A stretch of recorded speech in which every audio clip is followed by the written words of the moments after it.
Look at the 20th century's most destructive regime. It didn't emerge from a primitive or isolated corner of the world. It took root in a highly educated, deeply modern state. Germany before the crisis was an industrialized powerhouse. It was culturally sophisticated, scientifically advanced, and tightly connected to the global economy. We often assume that an advanced civilization acts as a shield against authoritarianism. The reality is that cultural sophistication offers no guaranteed protection against a rapid political collapse. The cracks in that civilization began at the end of World War I. The German Empire fell apart, leaving behind millions of dead soldiers and a shattered national psyche. Then came the Treaty of Versailles. The victorious nations stripped Germany of valuable territory and heavily restricted its military, while demanding massive financial reparations that immediately choked the economy. For the people living through it, this treaty was experienced as a deep, agonizing national humiliation. They felt targeted and unfairly destroyed by foreign powers. Grief and humiliation combined to create a massive emotional vacuum. Millions of people searched desperately for someone to explain why their world had shattered so completely. In the 1920s, that desperation deepened as the country entered a period of extreme economic chaos, driven by devastating hyperinflation. The inflation reached a point of sheer absurdity.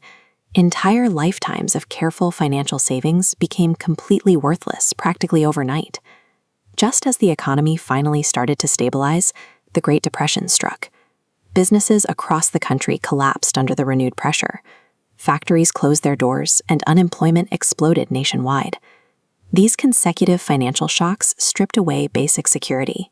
Millions of citizens were plunged back into a state of primal survival, wondering how they would afford their next meal. Societies rarely collapse institutionally all at once. They break down emotionally first. Germany's democratic government failed to manage these compounding crises. The leadership appeared weak, deeply divided, and entirely unable to offer solutions.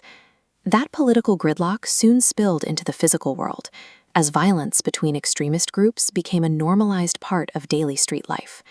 Fear steadily replaced confidence. Exhausted by the chaos, ordinary citizens began to actively lose faith in the democratic process itself. Inside this growing instability, Adolf Hitler quietly built his influence. Many political elites dismissed him entirely, or arrogantly assumed they could control him. But Hitler possessed a specific tactical advantage. He understood mass psychology, and he actively rejected complex policy debates in favor of direct emotional manipulation. He weaponized the lingering humiliation of Versailles and the immediate terror of the Depression. He promised a national recovery and gave the frustrated masses targeted scapegoats to blame for their suffering. His political rallies were engineered as massive emotional spectacles designed to manufacture a feeling of overwhelming national rebirth. During times of profound instability, an exhausted population will predictably find simplistic, emotional certainty far more persuasive than rational complexity. The transition to dictatorship unfolded through deliberate, sequential steps, beginning in 1933 when Hitler was named chancellor.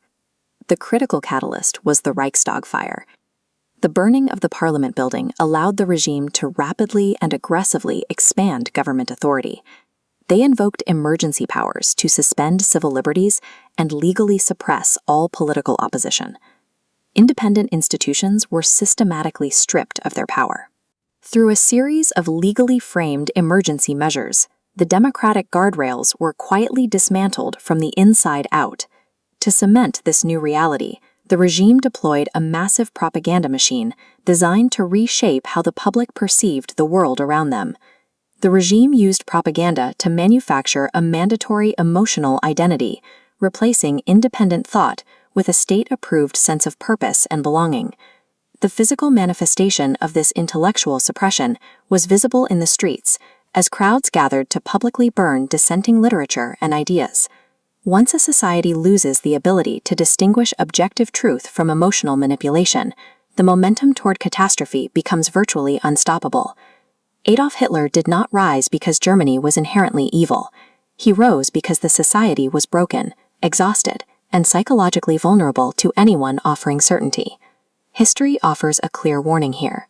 Democracies rarely collapse in a sudden, violent overnight coup. They die gradually, step by step, as emotionally exhausted citizens willingly trade their freedoms for the mere promise of stability.